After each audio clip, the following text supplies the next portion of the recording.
Are you wondering how to get on lots of podcast shows? Have you ever thought that it's more difficult than it actually is? Hi, this is Kathleen Gage with Power Up for Profits and the podcast Rockstar Club. And today I'm talking with Marcia Moran, author of Stroke Forward.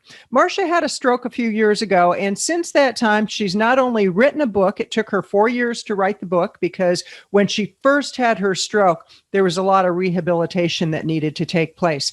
Once she started writing the book, she stuck with it, and then she realized podcast interviews are likely the best way to get her message out to market. So today we're going to find out, what is Marcia doing that took her from never having been on a podcast show before to now being a total rock star. Again, this is Kathleen Gage with Power Up for Profits and the podcast Rockstar Club. To find out more about the podcast Rockstar Club, visit powerupforprofits.com/podcast rockstar. Again, that's powerupforprofits.com/podcast rockstar.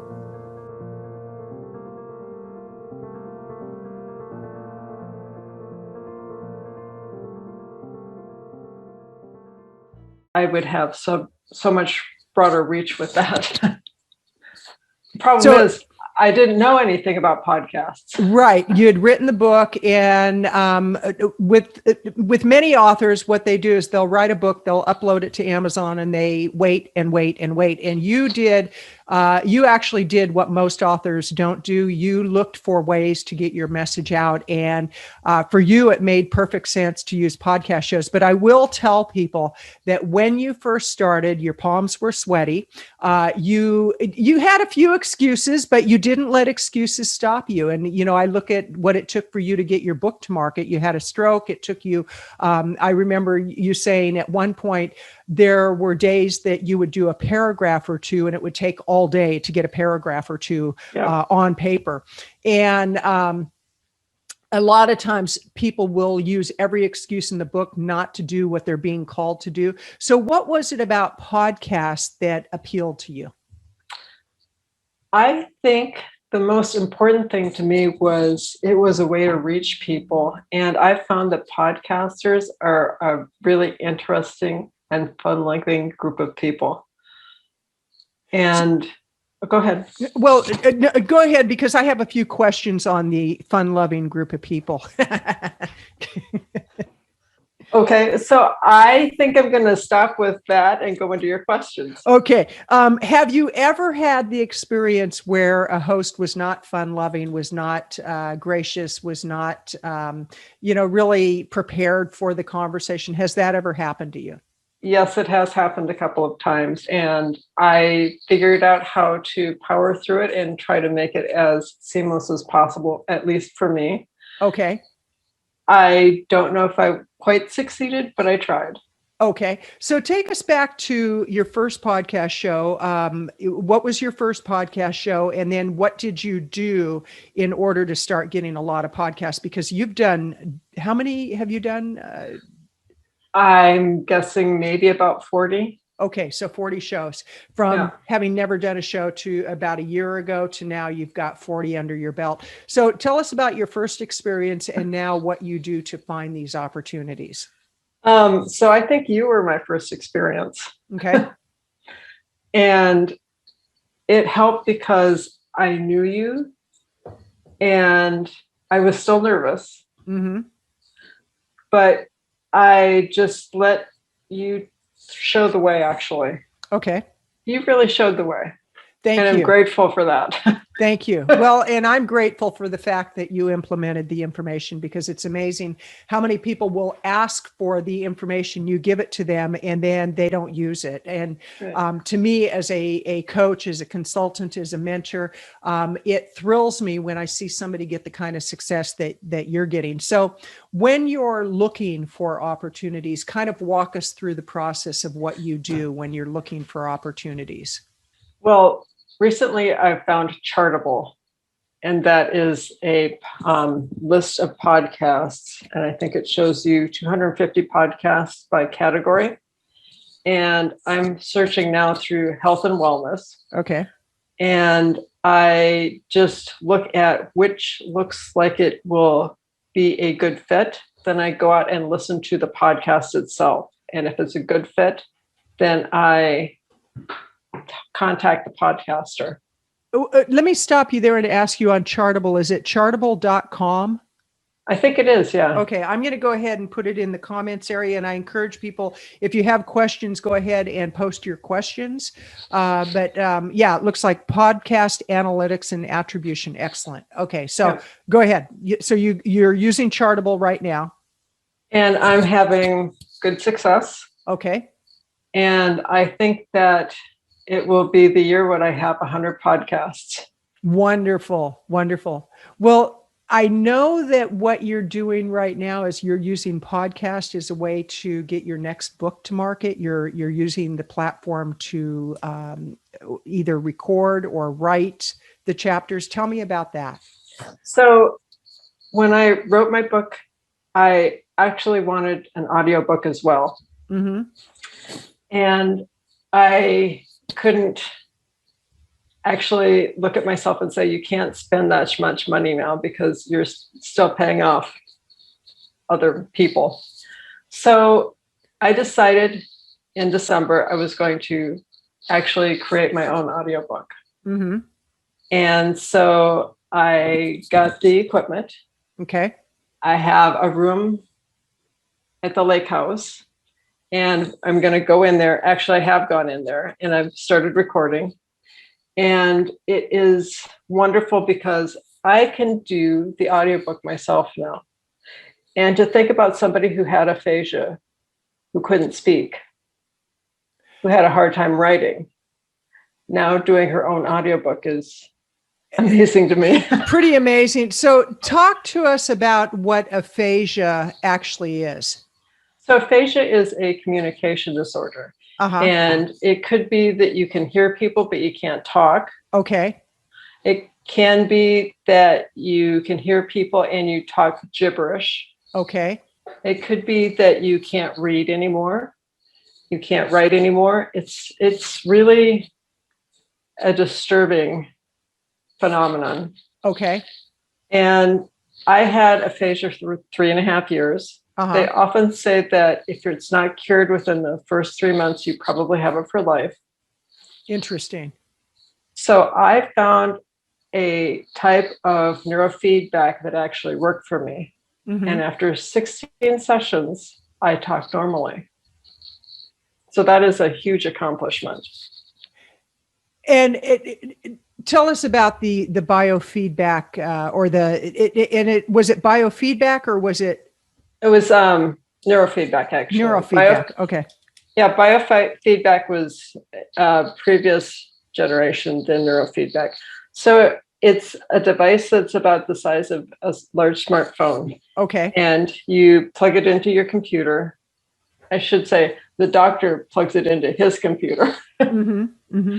And he puts leads on my head, EEG leads, and it uses one AAA battery. So you have 1/100th of a AAA battery pinging you. It's very slight. It's so slight, I couldn't feel it. Now I could see my brainwaves going across the computer screen. Right. But I'm going, is he giving me a load of bull? Right. Well, you know what? I left his office, and that day I could speak a little bit better. Interesting. So, you know, what I find amazing, Marcia, is that you went from a place of not being able to speak at all to now you're going to be doing an audiobook. And tell us about what is driving you to do the audiobook and what you plan to use podcasts for as far as promotion of the audiobook and also the creation of the audiobook. So 40% of stroke survivors have aphasia. Mm-hmm. That's a large percent. Mm-hmm. And so I think an audiobook is necessary because otherwise there's this resource out there that they can't tap into. Right. So again, if I need to get the book out, I think podcasts are a great way to do it because there are so many people who listen to podcasts, especially now during the COVID virus. Right. That it can be, if I can take one person and create something valuable for them, I feel like I've had my moment. Well, let's talk about the process, because actually I love the fact that you're doing this, because with a well thought out plan, you can actually book shows that align with the chapters. And so what's your strategy? What's your plan for rolling all this out? Or have you gotten that far with it? I haven't even gotten that far. So well, then we need to talk. We need to talk for sure. Okay. So let's kind of do some playtime here of like what you could do. Okay. So what's the book going to be about? Well, it's stroke forward. Okay. So it is stroke forward. It's stroke forward. Okay. Actually, go ahead. Well, no. So there is another book coming out that has the aphasia and the communication disorder. Okay. And how I overcame it with neurofeedback. Okay. Okay. And do you know what's going into that book at this point in time? So there are 19 other authors. Okay. And we're putting this compilation together. I don't know the title yet. Okay. But coming this fall, we expect it to be on the shelf. Wonderful. Yay. Wonderful. That's awesome. And, there's so much that you could do with that, where each author, if it's done right, you could actually decide when is the book going to be published, or you talk with your publisher, when is it going to be published, and you reverse engineer it. And I'm kind of thinking off the cuff here right now, but I think this is a really exciting opportunity for you and for those people who are thinking about doing books using podcast shows. So let's assume, and I'm just going to do a download right now. Let's assume that you've got 20 authors total. Is that how many? Yes. Okay. So you've got 20 authors, and let's say that each author, and this is all just make believe, but this is how you create success. Each author is tasked with finding one podcast show, and it can't be the same as another author. So there you've got 20 shows. Now let's assume that each of those show hosts are part of this whole marketing strategy, and they agree that they will interview the 20 authors. So each author finds one show. That's 20 shows times 20 people on each show. That's I guess that's 400 episodes that would be out there about your book. Now, the thing you want to make sure that you do in the book is in each chapter, and I'm sure your publisher is going to be covering this. Is it Diana who's working with you on this? Actually, it's not. It was someone who's had a stroke. Perfect.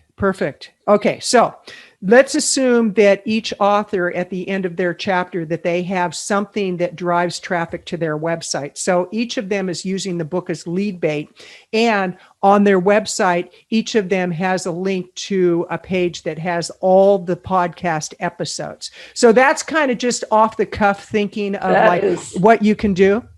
That sounds like a great idea. Thank you. I mean, and a lot of times it's just a matter of sitting down and saying, okay, what makes sense here? And if you've got 20 people that each roll up their sleeves and play full out, you could get some phenomenal coverage on this. Now, not only will you be able to get on the podcast shows, but for every podcast show that you're on, you could do media releases. So you could have a template where every time you're on a show, you send that media release out to your list, you send it to, and if there are magazines that are specific to people who have had strokes, medical magazines, the demographic age group, it could be women's health, for example, it could be men's health, but you have a list of places that you send the media release, and without fail, every time you do an episode, boom, that pod or the media release goes out. How's that sound? It sounds wonderful. Okay, there we solved all the problems of the world with that one strategy. But I do encourage people, if you have questions, please write your questions down. Marcia is very open to questions. I'm very open to questions. If you have questions about when Marcia had her stroke and what it took to write her book and how she has gotten up to this point 40 interviews, and her goal is to get 100 in the coming year. What is it that drives her to do this? So any questions that you have, please ask those questions. And Marcia, what else can you advise to people? Let's say that somebody is coming up with all the excuses as to why they can't get on shows. Oh, there are no shows out there for me. Let's use that as an example. Oh, there's just no shows out there for me. What do you say to that? There are more shows than they can possibly do. Okay. And I like that you just gave us the chartable.com. I'm going to check that out because I work with some private clients that we get them bookings. I'm working with the vegan industry where I get on shows. And Marcia Ledford asks, is a media release the same as a press release? Yes, it is. Good question. Thank you, Marcia. And so what else can you advise to those people? Nerves are a good thing. Because if you're not nervous, then you're probably not thinking deep enough.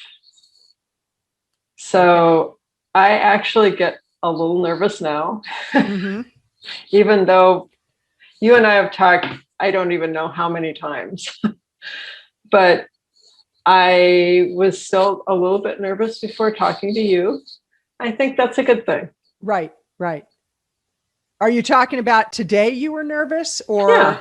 Okay. Yeah. Which is, that I love that transparency because oftentimes people think if you've been doing this long enough, you never get nervous. And I still get nervous, and I've been on the platform in front of thousands of people. I've been on podcasts, I've been on radio shows, and I still get nervous. And I did something yesterday where I found out I was doing a talk on being a plant-based eater. Well, I find out right before I get on that it happens to be a bunch of pre-med students. And I'm like, I'm talking to pre-med students, really? And I started getting nervous and I thought, okay, just walk through it, share your experience, strength, and hope. That's all you can do. And what are your words of wisdom for people that they're trying to have everything perfect on a podcast interview?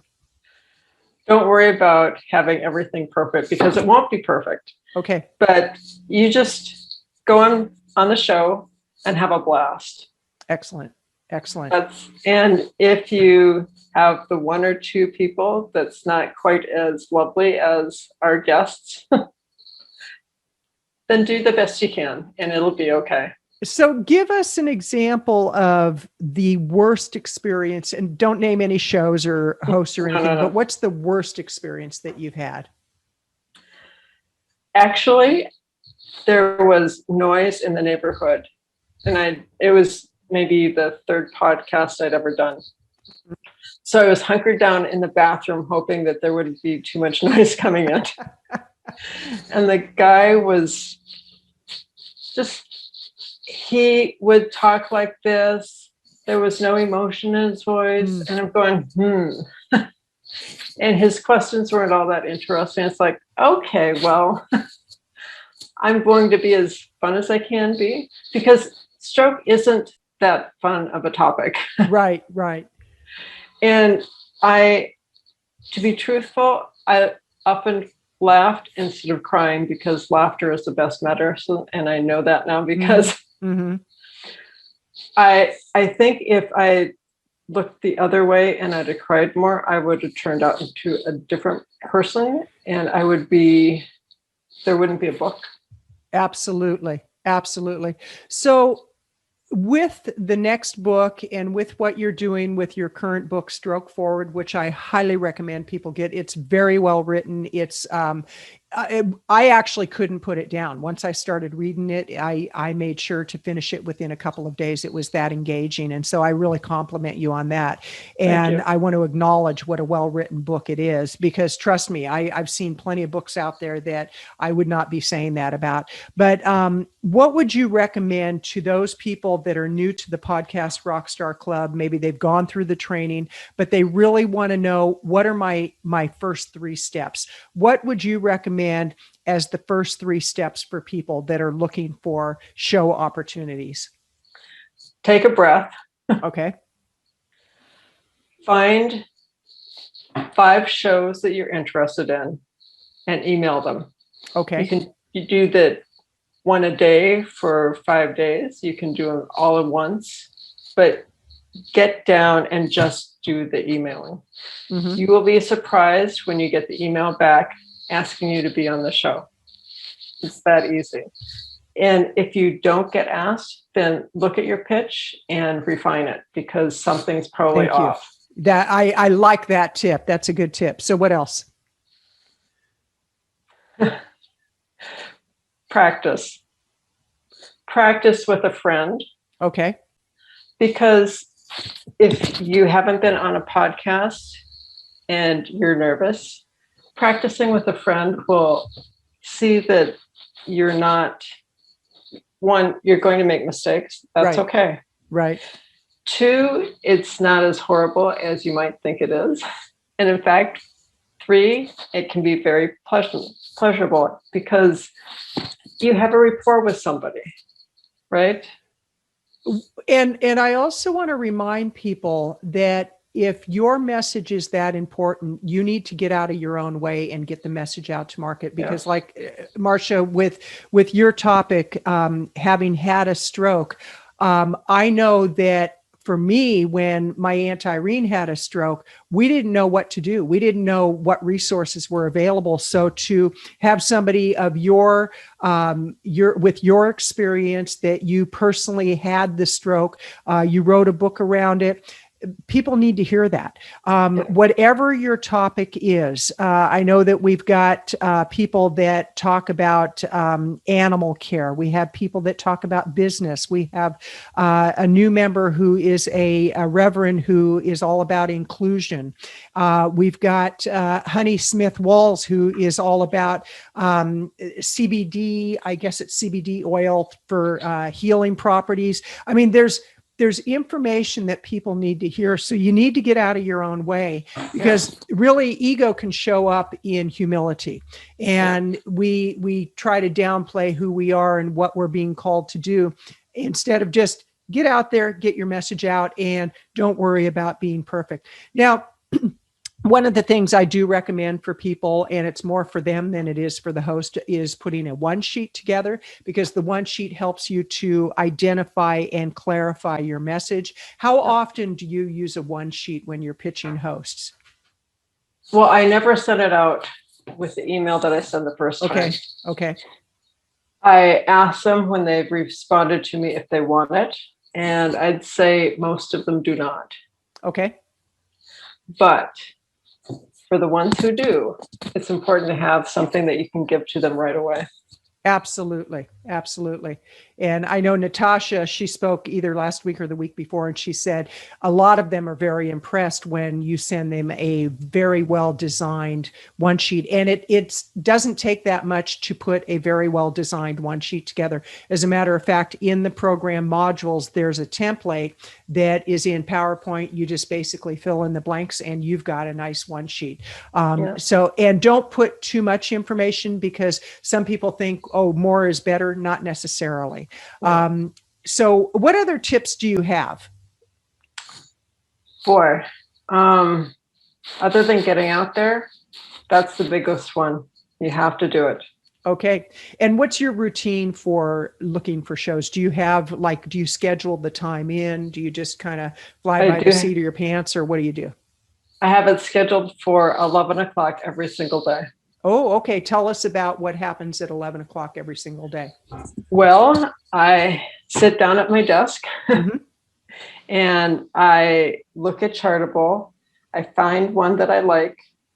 If it's a long one that's maybe an hour and a half, I take my computer out and listen to the podcast while I'm cleaning the kitchen. Okay. And when there are things that are really important to me, I take a note of them. Okay. I go ahead and subscribe to the podcast. Okay. I make sure that I make a comment about the podcast. Okay. And I share the comment with my email to the podcaster. Okay. And tell them how much I like the episode. And I think a lot of it has to do with, I listened to what they had to say. I got something from it. And most of the time they really like that. Okay. We're on Chartable right now. Is there a fee for you to be a member of Chartable? Not on the one that I'm on. Okay. Yeah. So basically, they go to log in, or I would assume when you click log in, you have to register. And I'm an advertiser, measure your podcast ad effectiveness.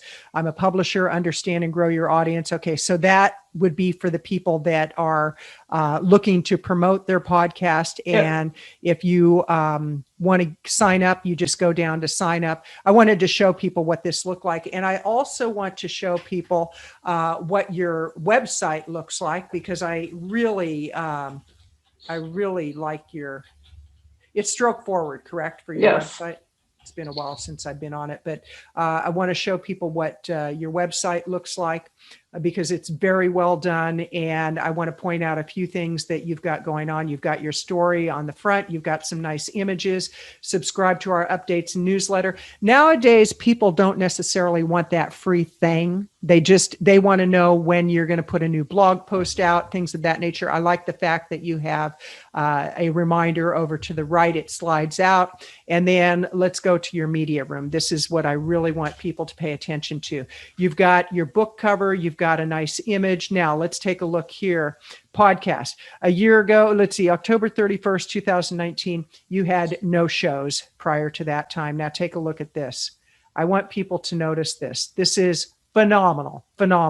I just so congratulate you for what you've been able to do, Marcia, because it's very impressive. You've got some of the articles you've written, media contact information, make it easy for people to find a short bio, your headshots, and then your one sheet. Okay. And this is a little more elaborate on the one sheet than what I'm now recommending to people. I actually am in the process of changing mine out. This works great. It's very impressive. You've got your bio, you've got your topics, things of that nature. So good job on all that. So let's see if there's any more questions. Let's see. Thanks for that, Honey says. Kathleen has a great one. Thank you. And refining it often. Okay. So are there any other questions before we wrap this up? Any other questions? And Marcia, if you have any more tips or advice, we'd love to hear it. Well, everything that Kathleen tells you to do, please do it. Thank you. Because I didn't know what to expect. And she took me the process step by step. And it was easy if you follow the process. Thank you. Yeah. I really appreciate that. And something that I always advise people is know enough about the show and the show host before you approach them. I had a woman just yesterday that she was trying to get booked on my show. And she goes, I noticed that you require that somebody, and this is for my plant-based eating show, not for my Power Up for Profit. She goes, I noticed that you require people to be 100% vegan plant-based. And she goes, I'm about 90 to 95%. Occasionally I eat meat. And she goes, I don't know if that's okay. And I wrote her back and I said, thank you for your transparency. And I wish you well, but no, you can't be on my show. And so she at least approached me with it rather than setting up the interview. And the first question I ask is, are you plant-based? And if somebody says no, we're done with the interview. I mean, it's just not going to happen. So know as much as you can about the show. Another big thing is make sure that they do bring guests on, because if you approach a show host that's always flying solo and you think you're going to get on their show because you're all so wonderful, it isn't going to happen. Even somebody as wonderful as me is not going to convince a host who's never had a guest on their show to be on their show. It just doesn't happen. So I want to see if there's any more questions. Honey says, thanks, Miss Marcia. Great ideas and appreciate your show. Good luck to you. Marcia says, I just finished the training over the weekend and it was really informative, even though I've read about podcasting. Excellent. Joy says, Is a podcast one sheet the same as a speaker one sheet? Not exactly. A speaker one sheet usually has more information than a podcast one sheet. A podcast, I'll be putting up another example of a podcast one sheet because I just did another one and it's much simpler. It's got a short bio. It's got my headshot. It's got my logo, my contact information. It's got recommended topics that I can speak on, and then 4 or 5 recommended questions. That's it. And I don't like, personally, myself, I don't like when a show host wants scripted questions. I prefer a conversation. And so again, listen to shows, pay attention to what the host is talking about, look at their style, see if they even have guests. You want to also make sure that they are a current show. Oh, and here's a big one. I recently had somebody who asked me about paying to be on a show, and it was a really, really big investment. The show host gave these numbers to the person who said, this is, we get so many downloads. Well, I did a little bit of research and it turns out the show only had 6 reviews, which is not many at all. And when I did a search on their category in Apple Podcasts, they didn't even show up. And I said, I would highly recommend against you making that kind of an investment because it's just, you're not going to get the return that you need. In most cases, if let's say a show host wants $1,000 for you to be on their show, my recommendation is take that $1,000, hire an assistant who goes out and finds you the shows. You're going to get a much better return on investment if that assistant is targeted in what they're doing, they're focused in what they're doing, and they're giving you the niche kind of shows that you need. So Marcia, in closing, is there anything else that, Marcia Ledford asks, have you used charitable.com, Kathleen? I have not. I just heard about it from Marcia Moran, who is our guest today, and I'm going to check it out. So I highly recommend you check it out because Marcia swears by it. What's different about that platform compared to others? Okay, so it shows you 250 podcasts in your genre. And you have to go through, and yes, you have to weed them out, but it's so much easier than the other way. Okay. I think what I'm going to do, this is my challenge to me. We have family here right now, so it won't be until next week. But I think what I'm going to do is I'm going to sign up. I know what I'm going to do is I'm going to sign up for Chartable. And then I'm going to go through and weed through, and I'm going to do a short training video on it and use that training video as my own training to get some other podcast opportunities. So thank you for that, Marcia. You're quite welcome. In closing, I just want to say thank you so much. Let's see if there's any other questions. Looks like that's it on the questions. And Marcia, thank you so much for all you're doing. You are proof in the pudding that podcast shows work. You have done a phenomenal job. You've created more opportunity for yourself. You've set a goal of 100 shows in the next year, which I know you're going to do. And I just want to say, I so appreciate who you are as a person. I really admire and respect you. I love you. I think you're just the cat's meow. And both of us have cats and we know what a cat's meow is. So thank you so much, my friend. You are just amazing. Have a great day. Thank you so much, Kathleen. Okay. Have a great day. Bye-bye, everybody. Take care.